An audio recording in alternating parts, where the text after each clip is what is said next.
ಎಲ್ಲರಿಗೂ ನಮಸ್ಕಾರ. ಮೊದಲನೇದಾಗಿ ನನ್ನ ತಂದೆ ತಾಯಿಗೆ, ತಾತಂಗೆ ಹಾಗೂ ನನ್ನ ಕುಮಾರನಿಗೆ ಮತ್ತು ನಾಡಿನ ಜನತೆಗೆ ಹಾಗೂ ಎಲ್ಲ ನನ್ನ ಕಾರ್ಯಕರ್ತರಿಗೆ ಕ್ಷಮಾಪಣೆ ಕೇಳ್ತಾ, ನಾನು ಫಾರಿನಲ್ಲಿ ಎಲ್ಲಿದ್ದೀನಿ ಅಂತ ಸರಿಯಾಗಿ ಮಾಹಿತಿ ಕೊಡದೇ ಇರೋದಕ್ಕೆ ಇವತ್ತು ಮಾಹಿತಿ ಕೊಡೋದಕ್ಕೆ ಬಂದಿದ್ದೀನಿ. ಏನು 26ನೇ ತಾರೀಕು ಚುನಾವಣೆ ನಡೀತು. 26ನೇ ತಾರೀಕು ಚುನಾವಣೆ ನಡೆದಂಥ ಸಂದರ್ಭದಲ್ಲಿ ಅವತ್ತು ನನ್ನ ಮೇಲೆ ಯಾವುದೇ ರೀತಿ ಒಂದು ಪ್ರಕರಣ ಆಗಲಿ, ಯಾವುದೇ ಒಂದು ಕೇಸ್ ಆಗಲಿ ಏನೂ ಇರಲಿಲ್ಲ. SITನೂ ಕೂಡ ರಚನೆ ಆಗಿರಲಿಲ್ಲ. ಈ 26ನೇ ತಾರೀಕು ನಾನು ಫಾರಿನ್ಗೆ ಹೋಗೋದು ಕೂಡ ಇದು ಮುಂಚೆನೇ ಪ್ರೀ ಪ್ಲಾನ್ ಆಗಿತ್ತು. ಹಾಗಾಗಿ ನಾನು ಫಾರಿನ್ಗೆ ಹೊರಟಾದ ಮೇಲೆ 3-4 ದಿನದ ನಂತರ ನಾನು ಯೂಟ್ಯೂಬ್ ನೋಡುವಂಥ ಸಂದರ್ಭದಲ್ಲಿ, ನ್ಯೂಸ್ ಚಾನೆಲ್ ನೋಡುವಂಥ ಸಂದರ್ಭದಲ್ಲಿ ನನಗೆ ಈ ಮಾಹಿತಿ ದೊರಕುವಂಥ ಕೆಲಸ ಆಯಿತು. ಮಾಹಿತಿ ದೊರಕಿದ ಮೇಲೆ ನಂತರ SITನೂ ಕೂಡ ಏನು ಒಂದು ನೋಟಿಸ್ ಕೊಡುವಂಥ ಕೆಲಸ ಮಾಡಿತು.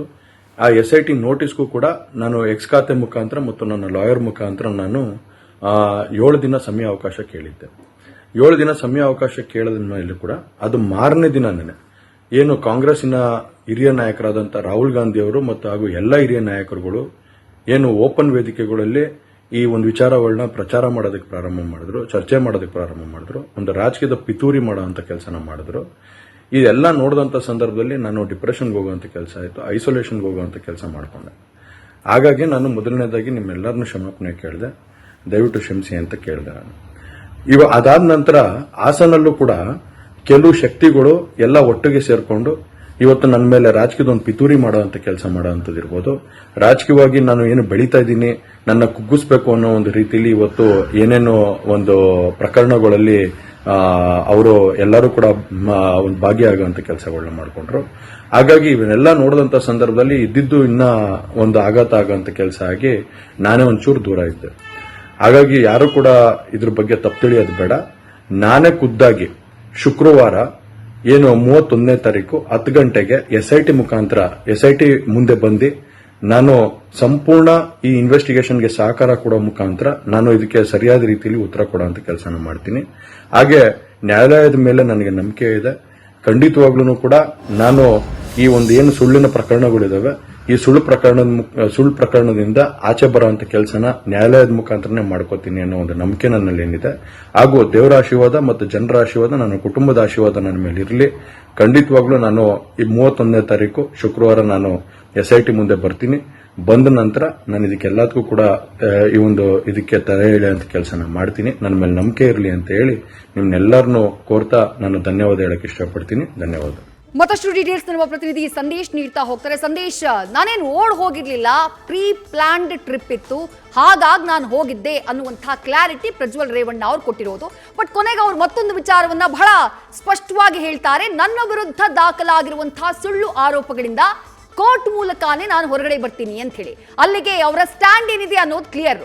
ಬಟ್ ಅವರ ಮುಂದಿರುವಂತಹ ಅವಕಾಶಗಳೇನು ಒಂದೊಮ್ಮೆ SIT ಮುಂದೆ ಹಾಜರಾದಂತಹ ನಂತರದಲ್ಲಿ? ಸಂದೇಶ್, ಇಲ್ಲಿ ಪ್ರಜ್ವಲ್ ರೇವಣ್ಣ ಅವರು ಖುದ್ದು ಅವರೇ ಹೇಳಿದಂತೆ ಮೇ 31ನೇ ತಾರೀಕು 10 ಗಂಟೆಗೆ ವಿಚಾರಣೆಗೆ ಹಾಜರಾಗ್ತೀನಿ ಅಂತ ಹೇಳಿದ್ದಾರೆ. ಆದರೆ SIT ಅಧಿಕಾರಿಗಳು ಪ್ರಜ್ವಲ್ ರೇವಣ್ಣ ಅವರ ಒಂದು ವಿಡಿಯೋದ ಹೇಳಿಕೆ ಏನಿದೆ ಅಥವಾ ಅವ್ರು ಕೊಟ್ಟಿರುವಂತಹ ಉತ್ತರವನ್ನು ಕಾಯ್ದು ಕೂರೋದಿಲ್ಲ.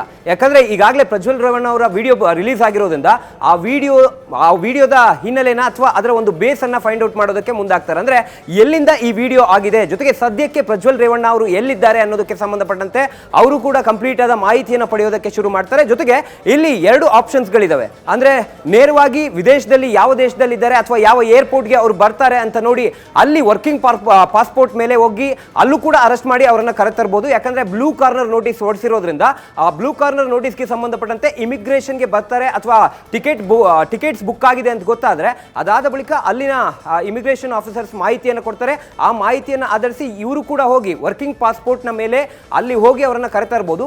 ಅಥವಾ ಇಲ್ಲಿ ಬೆಂಗಳೂರಿಗೆ ಬಂದ ಬಳಿಕ ಅಥವಾ ಬೆಂಗಳೂರಿನ ಕೆಂಪೇಗೌಡ ಅಂತಾರಾಷ್ಟ್ರೀಯ ವಿಮಾನ ನಿಲ್ದಾಣಕ್ಕೆ ಬಂದ ಬಳಿಕ ಅವರನ್ನ ಇಲ್ಲೂ ಕೂಡ ಅರೆಸ್ಟ್ ಮಾಡಬಹುದು. ಅದಕ್ಕೆ ಸಂಬಂಧಪಟ್ಟಂತೆ ಈಗಾಗಲೇ ಹಿರಿಯ ಅಧಿಕಾರಿಗಳ ಜೊತೆಯಲ್ಲಿ SIT ಅಧಿಕಾರಿಗಳು ಕೂಡ ಈಗಾಗಲೇ ಚರ್ಚೆಯನ್ನ ಮಾಡ್ತಾ ಇದ್ದಾರೆ. ಮತ್ತೊಂದು ಕಡೆ ವಾಟ್ ನೆಕ್ಸ್ಟ್ ಅಂದ್ರೆ ಅವರು ಒಂದು ವೇಳೆ ಬಂದ್ರೆ, ಯಾಕಂದ್ರೆ ಹಿಂದೆ ಕೂಡ ಒಂದು 7 ದಿನಗಳ ಬಳಿಕ ನಾನು ವಿಚಾರಣೆಗೆ ಹಾಜರಾಗ್ತೀನಿ ಅಂತ ಹೇಳಿದ್ರು. ಹಾಗಾಗಿ ಈ ಬಾರಿ ಆ ವಿಡಿಯೋದ ಹೇಳಿಕೆಯಂತೆ ಅವರೇನಾದ್ರೂ ಬಂದರೆ ಅಥವಾ ವಿದೇಶದಿಂದ ಯಾವ್ದಾದ್ರು ಒಂದು ಫ್ಲೈಟ್ ಅನ್ನು ಹತ್ತಿದ್ರೆ ಅವರನ್ನ ಅರೆಸ್ಟ್ ಮಾಡುವಂತ ಪ್ರಕ್ರಿಯೆಗೆ ಮುಂದಾಗ್ತಾರೆ. ಯಾಕಂದ್ರೆ ಅವರು ವಿಚಾರಣೆಗೆ ಹಾಜರಾಗೋದಕ್ಕೆ ಈಗಾಗಲೇ ಸೆಕ್ಷನ್ಸ್ ಗಳ ಅಡಿಯಲ್ಲಿ ಅಂದ್ರೆ 376 ನ ಅಡಿಯಲ್ಲಿ ಪ್ರಕರಣ ದಾಖಲಾಗಿದೆ. ಕೋರ್ಟ್ ನಿಂದ ಅರೆಸ್ಟ್ ವಾರೆಂಟ್ ಕೂಡ ಇಶ್ಯೂ ಆಗಿದೆ. ಅರೆಸ್ಟ್ ವಾರೆಂಟ್ ಇಶ್ಯೂ ಆದಮೇಲೆ ದೇಶದಲ್ಲಿ ಯಾವ ಭಾಗದಲ್ಲಾದ್ರೂ ಕೂಡ ಪ್ರಜ್ವಲ್ ರೇವಣ್ಣ ಅವರು ಕಂಡ ಕೂಡಲೇ ಅವರನ್ನ ಅರೆಸ್ಟ್ ಮಾಡಬಹುದು. ಹಾಗಾಗಿ ಈಗ ಸದ್ಯ ಅವರು ಯಾವ ವಿಮಾನದಲ್ಲಿ ಹತ್ತಾರೆ ಅದೆಲ್ಲ ಮಾಹಿತಿ ಕೂಡ ಇರುತ್ತೆ. ಹಾಗಾಗಿ ಏರ್ಪೋರ್ಟ್ ನಲ್ಲಿ ಅವರನ್ನ ಅರೆಸ್ಟ್ ಮಾಡುವಂತ ಕೆಲಸವನ್ನ ಮಾಡ್ತಾರೆ. ಒಂದು ವೇಳೆ ಅವ್ರು ಬರ್ತೀನಿ ಅಂತ ಹೇಳಿದ್ರು ಕೂಡ ಅವರನ್ನ ಅರೆಸ್ಟ್ ಮಾಡಬೇಕು. ಬಿಕಾಸ್ ಈಗಾಗಲೇ ಅರೆಸ್ಟ್ ವಾರೆಂಟ್ ಇಶ್ಯೂ ಆಗಿದೆ. ಹಾಗಾಗಿ SIT ಅಧಿಕಾರಿಗಳು ಅರೆಸ್ಟ್ ಮಾಡ್ತಾರೆ, ಅವರನ್ನ ಏರ್ಪೋರ್ಟ್ ಅಲ್ಲೇ ಅರೆಸ್ಟ್ ಮಾಡಿ ಅದಾದ ನಂತರ ಅವರನ್ನ ಕರೆತಂದು ಪ್ರಾಥಮಿಕ ಹಂತದ ಹೇಳಿಕೆಯನ್ನ, ಮೊದಲಿಗೆ ಮೆಡಿಕಲ್ ಚೆಕಪ್ ಆಗುತ್ತೆ, ಮೆಡಿಕಲ್ ಚೆಕಪ್ ಆದ ನಂತರ ಪ್ರಾಥಮಿಕ ಹಂತದ ಹೇಳಿಕೆಯನ್ನ ಪಡೆದುಕೊಳ್ತಾರೆ. SIT ಆಗಿರ್ಬೋದು ಅಥವಾ ಯಾವುದೇ ಅಜ್ಞಾತ ಸ್ಥಳದಲ್ಲಾಗಿರ್ಬೋದು ಅವರ ಸ್ಟೇಟ್ಮೆಂಟ್ ಅನ್ನು ದಾಖಲು ಮಾಡಿಕೊಳ್ಳುವಂತ ಕೆಲಸವನ್ನ ಮಾಡ್ತಾರೆ. ಈ ಒಂದು ಓವರ್ ಆಲ್ ಪ್ರಕರಣಕ್ಕೆ ಸಂಬಂಧಪಟ್ಟಂತೆ, ಯಾಕಂದ್ರೆ ಈಗ ಮೂರು ಪ್ರಕರಣಗಳು ಇರೋದ್ರಿಂದ 3 ಪ್ರಕರಣಗಳಿಗೆ ಸಂಬಂಧಪಟ್ಟಂತೆ ಸ್ಟೇಟ್ಮೆಂಟ್ ಅನ್ನು ದಾಖಲು ಮಾಡ್ಕೋಬೇಕು. ಸ್ಟೇಟ್ಮೆಂಟ್ ಅನ್ನು ದಾಖಲು ಮಾಡಿಕೊಂಡ ನಂತರ ಅಂದ್ರೆ ಪ್ರಾಥಮಿಕ ಹಂತದ ಹೇಳಿಕೆಯನ್ನ ದಾಖಲು ಮಾಡ್ಕೋಬೇಕಾಗತ್ತೆ.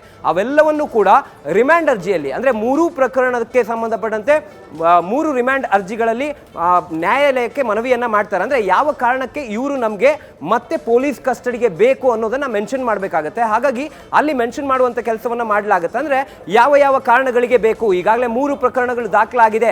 ಈ 3 ಪ್ರಕರಣಗಳಿಗೆ ಸಂಬಂಧಪಟ್ಟಂತೆ ಸಾಕಷ್ಟು ಪ್ರಕ್ರಿಯೆಗಳನ್ನ ನಾವು ಮಾಡಬೇಕಾಗುತ್ತೆ, ಪ್ರೊಸೀಜರ್ಸ್ ಗಳನ್ನ ಮಾಡಬೇಕಾಗುತ್ತೆ. ಜೊತೆಗೆ ಈಗಾಗಲೇ ಸಂತ್ರಸ್ತ ಮಹಿಳೆಯರ ಹೇಳಿಕೆಯನ್ನ ಕೂಡ, ಅದು 164 ಹೇಳಿಕೆಯನ್ನ ಕೂಡ ಈಗಾಗಲೇ ದಾಖಲು ಮಾಡಿರೋದ್ರಿಂದ ಬೇರೆ ರೀತಿಯ ಆರೋಪವನ್ನು ಮಾಡಿದ್ದಾರೆ. ಜೊತೆಗೆ ನಿರಂತರ ಅತ್ಯಾಚಾರದ ಆರೋಪ ಕೂಡ ಇರೋದ್ರಿಂದ ಆ ಒಂದು ಆರೋಪಕ್ಕೆ ಸಂಬಂಧಪಟ್ಟಂತೆ ಬೇರೆ ಜಾಗಗಳಲ್ಲಿ ನಾವು ಸ್ಥಳ ಮಹಜರನ್ನ ಮಾಡಬೇಕು. ಜೊತೆಗೆ ಸಾಕ್ಷಿಗಳನ್ನ ಸಂಗ್ರಹ ಮಾಡುವಂತ ಕೆಲಸವನ್ನ ಮಾಡಬೇಕು ಅಂತ ಹೇಳಿ ಅವರನ್ನ ಮತ್ತೆ ಕಸ್ಟಡಿಗೆ ಪಡೆಯುವಂತ ಕೆಲಸವನ್ನ ಮಾಡಲಾಗುತ್ತೆ. ಅಂದ್ರೆ ಮೊದಲಿಗೆ ಮೆಡಿಕಲ್ ಚೆಕಪ್ ನ ನಂತರ ಪ್ರಾಥಮಿಕ ಹಂತದ ಹೇಳಿಕೆ, ಆ ಪ್ರಾಥಮಿಕ ಹಂತದ ಹೇಳಿಕೆಯನ್ನ ರಿಮ್ಯಾಂಡ್ ಅರ್ಜಿಯಲ್ಲಿ ಮೆನ್ಷನ್ ಮಾಡಿ ಆ ರಿಮ್ಯಾಂಡ್ ಅರ್ಜಿಯನ್ನ ನ್ಯಾಯಾಲಯಕ್ಕೆ ಸಲ್ಲಿಕೆ ಮಾಡುವಂತ ಕೆಲಸವನ್ನ ಮಾಡ್ತಾರೆ. ಅದನ್ನ ಕಂಪ್ಲೀಟ್ ಆಗಿ ರಿಮ್ಯಾಂಡ್ ಅರ್ಜಿಯ ಮಾಹಿತಿಯನ್ನ ಅಥವಾ ಆ ಮನವಿಯನ್ನ ನೋಡಿ ನ್ಯಾಯಾಧೀಶರು ಎಷ್ಟು ದಿನಗಳವರೆಗೆ ಇವರಿಗೆ ಕಸ್ಟಡಿಗೆ ಕೊಡಬೇಕು ಅಥವಾ ಪ್ರಜ್ವಲ್ ರೇವಣ್ಣ ಅವರನ್ನ ಪೊಲೀಸ್ ಕಸ್ಟಡಿಗೆ ಕೊಡಬೇಕು ಅನ್ನೋದನ್ನ ನ್ಯಾಯಾಧೀಶರು ತೀರ್ಮಾನ ಮಾಡ್ತಾರೆ. ಹಾಗಾಗಿ ಮುಂದಿನ ಹಂತದಲ್ಲಿ ಅವರನ್ನ ಕಸ್ಟಡಿಗೆ ಪಡ್ಕೊಳ್ತಾರೆ. ಆದ್ರೆ ಎಷ್ಟು ದಿನಗಳ ಕಾಲ ಕಸ್ಟಡಿಗೆ ಪಡ್ಕೊಳ್ತಾರೆ ಅನ್ನೋದನ್ನ ಅವರು ಮೆನ್ಷನ್ ಮಾಡಿರುವಂತಹ ಮನವಿಯ ಆಧಾರದ ಮೇಲೆ ನೋಡಬೇಕಾಗುತ್ತೆ. ಹಾಗಾಗಿ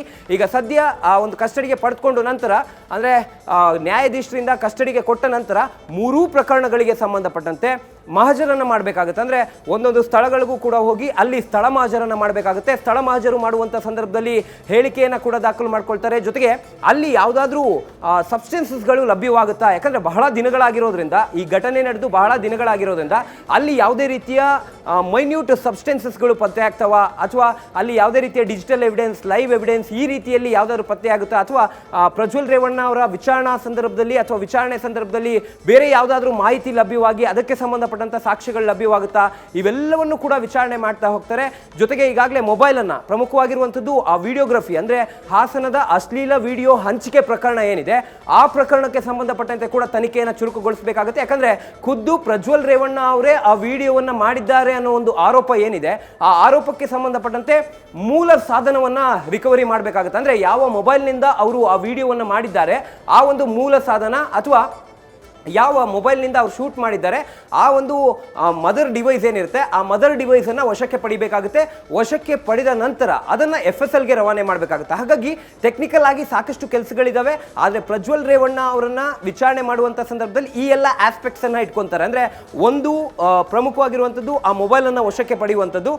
ಆ ಮೊಬೈಲ್ ನಲ್ಲಿ ಯಾವ ಮೊಬೈಲ್ ನಲ್ಲಿ ಅವರು ವಿಡಿಯೋವನ್ನು ಮಾಡಿದ್ದಾರೆ ಆ ಮೊಬೈಲ್ ಅನ್ನು ವಶಕ್ಕೆ ಪಡೆದು ವಿಚಾರಣೆಯನ್ನು ಮಾಡ್ತಾರೆ. ಜೊತೆಗೆ ಈಗ 3 ಪ್ರಕರಣಗಳು, ಸಂತ್ರಸ್ತ ಮಹಿಳೆಯರು ಏನು ದೂರನ್ನ ಕೊಟ್ಟಿದ್ದಾರೆ ಆ ದೂರಿಗೆ ಸಂಬಂಧಪಟ್ಟಂತೆ ಇವರ ವಿಚಾರಣೆಯನ್ನು ಮಾಡ್ತಾರೆ. ಯಾಕಂದ್ರೆ ಈಗಾಗಲೇ ಸಾಕಷ್ಟು ದಿನಗಳಾಗಿರೋದ್ರಿಂದ 1 ತಿಂಗಳಾಗಿದೆ ಅವರು ಅಬ್ಸ್ಕ್ಯಾಂಡ್ ಆಗಿ. ಹಾಗಾಗಿ ಟೆಕ್ನಿಕಲ್ ಆಗಿ ನೆಟ್ವರ್ಕ್ ಡಂಪ್ ಆಗಿರ್ಬೋದು ಅಥವಾ CDR ಆಗಿರ್ಬೋದು ಅಥವಾ ಇವರು ಅವರನ್ನ ಮೀಟ್ ಮಾಡಿರೋದಕ್ಕೆ ಸಂಬಂಧಪಟ್ಟಂತೆ ಸಾಕಷ್ಟು ಡೀಟೇಲ್ಸ್ಗಳನ್ನ, ಅದು ಡಿಜಿಟಲ್ ಡೀಟೇಲ್ಸ್ಗಳನ್ನ ಈಗಾಗಲೇ ಕಲೆಕ್ಟ್ ಮಾಡಿದ್ದಾರೆ. ಹಾಗಾಗಿ ಅದನ್ನ ಫಿಸಿಕಲ್ ಅಪಿಯರೆನ್ಸ್ ಅಲ್ಲಿ, ಅದು ಪ್ರಜ್ವಲ್ ರೇವಣ್ಣ ಅವರ ಮುಂದೆ ಆ ಎಲ್ಲ ಡಿಜಿಟಲ್ ಎವಿಡೆನ್ಸ್ಗಳೇನಿದೆ ಅದನ್ನ ಮಿರರ್ ಇಮೇಜ್ ಮಾಡಿಕೊಂಡು ಇವರ ಫಿಸಿಕಲ್ ಅಪಿಯರೆನ್ಸ್ ಅಲ್ಲಿ ಅವರಿಗೆ ಅಲ್ಲೇ ಖುದ್ದು ತೋರಿಸಿ ಅವರ ವಿಚಾರಣೆಯನ್ನ ಅಥವಾ ಅವರ ಕ್ಲಾರಿಫಿಕೇಶನ್ ಅನ್ನ ಪಡ್ಕೊಳ್ಳುವಂತ ಕೆಲಸವನ್ನ SIT ಅಧಿಕಾರಿಗಳು ಕೂಡ ಮಾಡ್ತಾ ಹೋಗ್ತಾರೆ. ಹಾಗಾಗಿ ಇಲ್ಲಿ ಪ್ರಮುಖವಾಗಿರುವಂತದ್ದು ಪ್ರಜ್ವಲ್ ರೇವಣ್ಣ ಅವರು ಬರ್ತಾರೆ ಅನ್ನೋದು ಪ್ರಮುಖವಾಗಿರುವಂತದ್ದು. ಬಂದ್ರೆ ಈ ಎಲ್ಲಾ ಪ್ರಕ್ರಿಯೆಗಳು ಕೂಡ ಆಗ್ತಾ ಹೋಗ್ತವೆ. ವಿದೇಶ್ ಸಂದೇಶ್, ಮತ್ತೊಂದು ವಿಚಾರ ನಾವು ಪ್ರಮುಖವಾಗಿ ಗಮನಿಸಬೇಕಾಗಿರೋದು ಆ ವಿಡಿಯೋದಲ್ಲಿ ಅವರೇ ಹೇಳಿದ್ದಾರೆ, ನಾನು ಡಿಪ್ರೆಷನ್ಗೆ ಹೋಗಿದ್ದೆ, ಐಸೋಲೇಷನ್ಗೆ ಹೋಗಿದ್ದೆ ಅಂತ ಹೇಳಿ.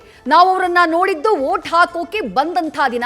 ಅದಾದ ನಂತರದಲ್ಲಿ 1 ತಿಂಗಳ ನಂತರ ಈಗಲೇ ನೋಡ್ತಾ ಇದೀವಿ, ಕ್ಲೀನ್ ಶೇವ್ಡ್ ಆಗಿದ್ದಾರೆ, ಕ್ಲೀನ್ ಆಗಿ ಹೇರ್ ಕಟ್ ಮಾಡಿಸ್ಕೊಂಡಿದ್ದಾರೆ, ಹಣೆ ಮೇಲೆ ಒಂದು ಕುಂಕುಮದ ಬೊಟ್ಟು ಕಾಣಿಸ್ತಾ ಇದೆ. ಬಟ್ ನನ್ನ ಪ್ರಶ್ನೆ ಏನು ಅಂತಂದ್ರೆ ಸಂದೇಶ್, ಈಗ ಪಾಸ್ಪೋರ್ಟ್ ರದ್ದತಿಯ ಪ್ರಕ್ರಿಯೆ ಏನಾಗ್ತಾ ಇತ್ತು, ಇಫ್ ಇನ್ ಕೇಸ್ ಆ ಪಾಸ್ಪೋರ್ಟ್ ರದ್ದತಿ ಪ್ರಕ್ರಿಯೆ ಆಗಿ ಅವರನ್ನ ವಿದೇಶದಿಂದಾನೇ ಕರ್ಕೊಂಡು ಬಂದಿದ್ರೆ ಬಹಳ ದೊಡ್ಡ ಡ್ಯಾಮೇಜ್ ಆಗಿರೋದು.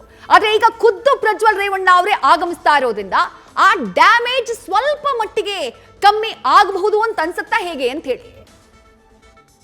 ವಿದ್ಯುಶ್ರೀ, ಇಲ್ಲಿ 2 ರೀತಿಯ ಚಾನ್ಸಸ್ಗಳಿತ್ತು. ಅಂದರೆ ಈಗ ಏನು ಡಿಪ್ಲೊಮೆಟಿಕ್ ಪಾಸ್ಪೋರ್ಟ್ ಏನಾದರೂ ಕ್ಯಾನ್ಸಲ್ ಆಗಿದ್ದಿದ್ರೆ 2 ರೀತಿಯಲ್ಲಿ ಅವರನ್ನು ಕರ್ಕೊಂಡು ಬರ್ಬೋದಾಗಿತ್ತು. ಒಂದು ಹಸ್ತಾಂತರ, ಮತ್ತೊಂದು ಗಡೀಪಾರು. ಈ ಹಸ್ತಾಂತರ ಪ್ರಕ್ರಿಯೆ ಆಗಿದ್ರೆ ಎಲ್ಲೊಂದು ಕಡೆ SIT ಅಧಿಕಾರಿಗಳು ನಾವು ಕರ್ಕೊಂಡು ಬಂದ್ವಿ ಅಂತ ಹೇಳ್ಬೋದಾಗಿತ್ತು. ಆದರೆ ಗಡೀಪಾರು ಆಗಿದ್ದಿದ್ರೆ ನಿಜಕ್ಕೂ ಕೂಡ ಒಂದು ರೀತಿಯಲ್ಲಿ ಅವಮಾನದ ಸಂಗತಿ. ಅದು ಪ್ರಜ್ವಲ್ ರೇವಣ್ಣ ಅವ್ರಿಗೆ ಗಡೀಪಾರನ್ನು ಮಾಡಿ ಹೊರಗಡೆ ಕಳಿಸಿದ್ರೆ. ಹಾಗಾಗಿ ಎಲ್ಲ ಒಂದು ಕಡೆ ಯಾವಾಗ ಪ್ರಕ್ರಿಯೆಗಳು ಆರಂಭ ಆಯಿತು, ಶೋಕಾಸ್ ನೋಟಿಸ್ ಇಶ್ಯೂ ಆಯಿತು, ಇದಾದ ನಂತರ ಎಲ್ಲಿ ಇದರಿಂದ ತಪ್ಪಿಸ್ಕೊಳ್ಳೋದಕ್ಕೆ ಆಗೋದಿಲ್ಲ, ಅಥವಾ ಈಗ ರಾಜತಾಂತ್ರಿಕ ಪಾಸ್ಪೋರ್ಟ್ ರದ್ದಾದ್ರೆ ನಾನು ಯಾವುದೇ ಕಾರಣಕ್ಕೂ ಕೂಡ ವಿದೇಶದಲ್ಲಿ ಇರೋದಕ್ಕಾಗೋದಿಲ್ಲ ಅಂತ ಯಾವಾಗ ಪ್ರಜ್ವಲ್ ರೇವಣ್ಣ ಅವರಿಗೆ ಗೊತ್ತಾಯ್ತೋ, ಗೊತ್ತಾದ ನಂತರ ಈ ಒಂದು ತೀರ್ಮಾನವನ್ನು ಅವರು ತೆಗೆದುಕೊಂಡಿರ್ಬೋದು. ಈಗ ನೀವು ಹೇಳಿದಾಗೆ ಈಗಾಗಲೇ ಏನು ಮಾನಸಿಕವಾಗಿ ನೊಂದಿದ್ದೆ ಅಂತ, ಅದಕ್ಕೆ ಸಂಬಂಧಪಟ್ಟಂತೆ ಇಲ್ಲಿ ಕೌನ್ಸಿಲಿಂಗ್ ಅನ್ನು ಕೂಡ ಮಾಡಿಸ್ತಾರೆ. ಸಪೋಸ್ ಏನಾದರೂ ಅವ್ರು ನಿಜಕ್ಕೂ ಕೂಡ ಆ ರೀತಿಯಲ್ಲಿ ಡಿಪ್ರೆಷನ್ಗೆ ಹೋಗಿದ್ರೆ ಅದಕ್ಕೆ ಸಂಬಂಧಪಟ್ಟಂತೆ SIT ಅಧಿಕಾರಿಗಳು ಕೌನ್ಸಿಲಿಂಗ್ ಅನ್ನು ಕೂಡ ಮಾಡಿಸ್ತಾ ಹೋಗ್ತಾರೆ. ಅದೇ ಕಾರಣಕ್ಕಾಗಿ ಮೊದಲಿಗೆ ಪ್ರೈಮರಿ ಮೆಡಿಕಲ್ ಚೆಕಪ್ ಆದ ನಂತರ ನ್ಯಾಯಾಲಯಕ್ಕೆ ಏನು ಹಾಜರುಪಡಿಸಿದಂಥ ಸಂದರ್ಭದಲ್ಲಿ ಪ್ರಜ್ವಲ್ ರೇವಣ್ಣ ಪರ ವಕೀಲರು ಅಲ್ಲಿ ಮನವಿಯನ್ನ ಮಾಡಬಹುದು. ಈ ರೀತಿ ಡಿಪ್ರೆಷನ್ಗೆ ಒಳಗಾಗಿದ್ದಾರೆ, ಜೊತೆಗೆ ಮಾನಸಿಕವಾಗಿ ಅವರು ತಯಾರಿಲ್ಲ ಅನ್ನೋದನ್ನ ಮೆನ್ಷನ್ ಮಾಡಬಹುದು. ಮೆನ್ಷನ್ ಮಾಡಿದ್ರು ಕೂಡ ಅವರಿಗೆ ನ್ಯಾಯಾಂಗ ಬಂಧನ ಆಗುತ್ತೆ. ಅದಾದ ನಂತರ ಮತ್ತೆ ಬಾಡಿ ವಾರೆಂಟ್ ಮೇಲೆ ಕಸ್ಟಡಿಗೆ ಪಡಿತಾರೆ. ಯಾಕಂದ್ರೆ ಈಗಾಗಲೇ ಎಲ್ಲವೂ ಕೂಡ ನಾನ್ ಬೈಲಬಲ್ ಸೆಕ್ಷನ್ಸ್ ಆಗಿದೆ, ಅರೆಸ್ಟ್ ವಾರೆಂಟ್ ಕೂಡ ಇಶ್ಯೂ ಆಗಿರೋದ್ರಿಂದ ಆ ರೀತಿಯಲ್ಲಿ ಇವರು ಇದನ್ನ ಹ್ಯಾಂಡಲ್ ಮಾಡಬಹುದು. ಆದರೆ ಈಗಿನ ವಿಚಾರವನ್ನು ನಾವು ನೋಡೋದಾದ್ರೆ, ಒಂದು ರಾಜತಾಂತ್ರಿಕ ಪಾಸ್ಪೋರ್ಟ್ ರದ್ದಾಗಿರೋದಕ್ಕೆ ಸಂಬಂಧಪಟ್ಟಂತೆ ಅಥವಾ ಪ್ರಕ್ರಿಯೆಗಳು ಶುರುವಾಗಿರೋದ್ರಿಂದ ಎಲ್ಲ ಒಂದ್ ಕಡೆ ವಿಡಿಯೋ ಈ ರೀತಿ ಮಾಡಿದ್ರ ಅನ್ನೋದು ಒಂದಾಗುತ್ತೆ. ಮತ್ತೊಂದು ಕಡೆ ದೇವೇಗೌಡರು ಕೂಡ ಒಂದು ಪತ್ರವನ್ನ ಬರೆದಿದ್ದಾರೆ. ಅದರ ಇಂಪ್ಯಾಕ್ಟ್ ಏನಾದರೂ ಆಗಿದೆಯಾ ಅನ್ನೋದನ್ನು ಕೂಡ ಖುದ್ದು ಕಾದು ನೋಡಬೇಕಾಗುತ್ತೆ. ವಿದೇಶ್ ನ್ಯೂಸ್ ಫಸ್ಟ್ ನಿರ್ಭೀತಿಯಿಂದ ನಿಮ್ಮ ಪರವಾಗಿ.